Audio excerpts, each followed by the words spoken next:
સુરત મહાનગરપાલિકા દ્વારા વિકસિત ભારત સંકલ્પ યાત્રાનું આયોજન કરવામાં આવ્યું છે। શહેરના રાંદેર ઝોનના વિસ્તારમાં વિકસિત ભારત સંકલ્પ યાત્રાનું આયોજન કરવામાં આવ્યું છે કે જેમાં સ્થાનિક ધારાસભ્ય પૂર્ણેશ મોદી, નગરસેવકો, મનપાના અધિકારીઓ અને મોટી સંખ્યામાં લાભાર્થીઓની હાજરી જોવા મળી હતી। તો સુરત મહાનગરપાલિકા દ્વારા વિકસિત ભારત સંકલ્પ યાત્રાનું આયોજન કરવામાં આવ્યું છે।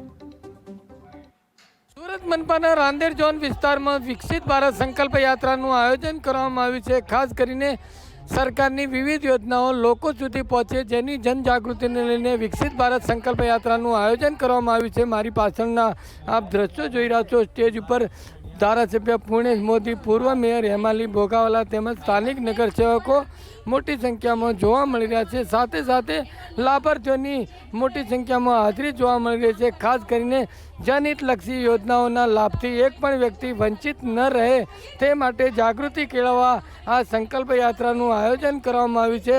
આજરોજ શહેરના રાંદેર ઝોન વિસ્તારમાં સંકલ્પ યાત્રાનું આયોજન કરવામાં આવ્યું છે। ત્યારે આ વિકસિત ભારત સંકલ્પ યાત્રા અન્ય ઝોનોમાં ખાસ કરીને કાર્યક્રમ યોજાશે। ત્યારે આજરોજ રાંદેર ઝોન વિસ્તારમાં વિકસિત ભારત સંકલ્પ યાત્રાનું જે આયોજન કરવામાં આવ્યું છે, મોટી સંખ્યામાં લાભાર્થીઓ અત્યારે પહોંચ્યા છે। ખાસ કરીને આયુષ્માન ભારત યોજના હોય, સ્ટાર્ટઅપ ઇન્ડિયા યોજના હોય, મુદ્રા લોન હોય કે PM વિશ્વકર્મા યોજના હોય, ઉજ્જવલા યોજના હોય, આ તમામ યોજનાઓ લોકો ખાસ કરીને જાગૃત બને અને તેની માહિતી લોકો સુધી મળી રહે છે હેતુથી જનજાગૃતિ સ્વરૂપે આ વિકસિત ભારત સંકલ્પ યાત્રાનું આયોજન કરવામાં આવ્યું છે। મોટી સંખ્યામાં ખાસ કરીને લાભાર્થીઓની હાજરી જોવા મળી રહી છે। ત્યારે વિકસિત ભારત સંકલ્પ યાત્રાનું જે રાંદેર ઝોનમાં આયોજન કરવામાં આવ્યું છે, ત્યારે આ વિકસિત ભારત સંકલ્પ યાત્રાનો રથ અન્ય ઝોનોમાં ફરશે અને અન્ય ઝોનોમાં પણ આ વિકસિત ભારત સંકલ્પ યાત્રા નું આયોજન કરવામાં આવશે। કેમેરામેન